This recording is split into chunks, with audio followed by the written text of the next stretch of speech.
Welcome! In this explainer, we will undertake a formal examination of the legal principles that govern the assessment of damages in tort law. We will systematically analyze the doctrines, the methods of calculation, and the landmark judicial precedents that form the very foundation of this critical area of jurisprudence. This brings us to the central question we must address, one which is truly fundamental to the concept of civil justice itself. When a person is wronged by a tortious act, what legal mechanisms and principles does the law actually employ to measure and ultimately compensate for the resulting loss? To begin our analysis, we must first establish a very precise understanding of the foundational concepts. Let's start with Section 1, defining damages and compensation. So, what exactly are damages in the eyes of the law? The legal definition of damages is the award of money to be paid to a claimant as compensation for a loss or injury. The fundamental principle that underpins this entire concept is known as restitutio in integrum. This simply means that the goal is to restore the claimant, as far as money can possibly do it, to the exact position they would have occupied had the tort never occurred. Now, damages are broadly categorized into two primary types. First, you have compensatory damages, which are intended to reimburse the claimant for a quantifiable loss. And second, there are punitive or exemplary damages. These serve to punish the defendant for particularly egregious conduct and to deter similar acts in the future. The assessment of these damages is governed by key legislative frameworks, most notably the Motor Vehicles Act of 1988 for accident claims and principles derived from the Indian Contract Act of 1872.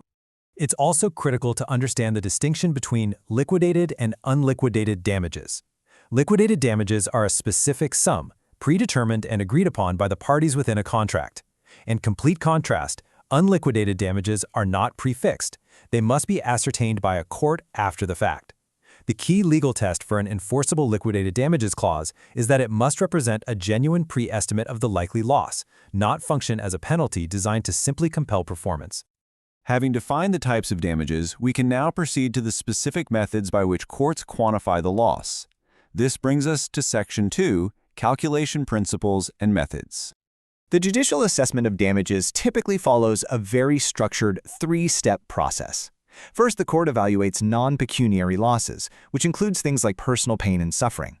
Second, it calculates the actual pecuniary loss.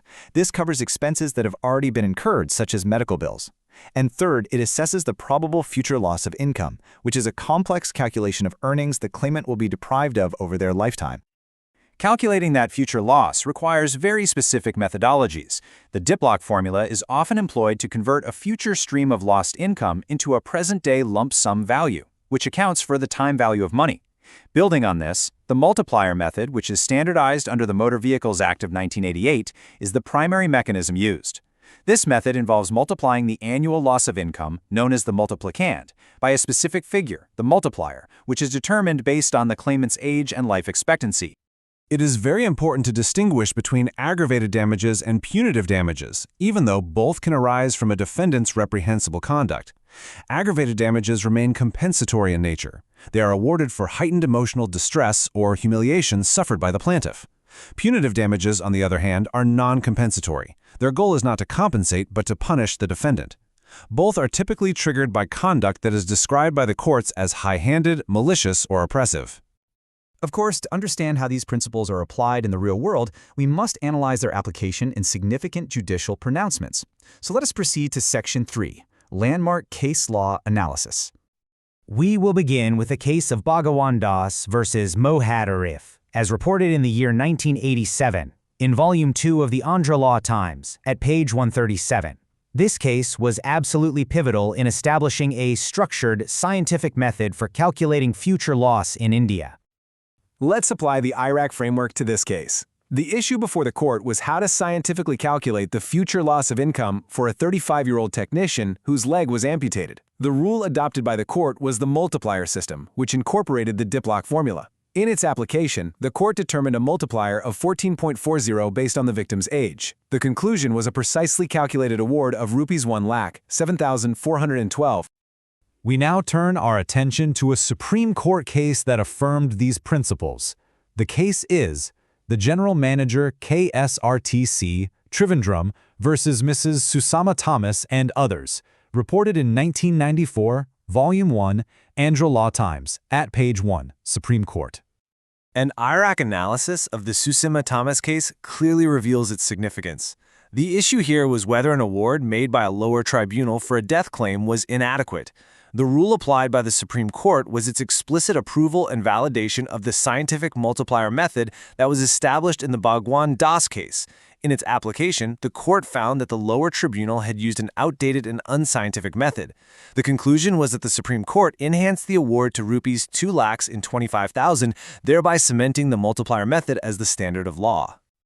Now, while monetary damages are indeed the most common remedy, the law does provide for other forms of relief. This brings us to Section 4, Special and Equitable Remedies. Quantifying damages for pain, suffering, and loss of amenities, often abbreviated as PSLA, is an inherently subjective exercise. To bring objectivity to it, courts are guided by several key factors. These include the claimant's age, as a younger person faces a longer period of suffering, the nature and extent of the injury, the claimant's gender in certain contexts, and even the individual's personal fortitude and their ability to cope with the injury. Let's apply our knowledge to a practical problem to see how this works. Imagine Neil sells Mary an antique Rolex for £100. The watch, however, is a fake, worth only £50. A genuine version of this watch would be worth £500. The question for you is, what are Mary's damages? The solution to this problem brilliantly illustrates the difference between remedies in contract and tort. Under a contract claim, Mary is entitled to the benefit of the bargain. She expected an item worth £500, but received one worth only £50. Her damages are therefore £450. However, under a tort claim for deceit, the goal is restitution. The law seeks to place her back in her original position, so she would simply be entitled to the return of her £100. Beyond standard damages, the law provides a range of other remedies.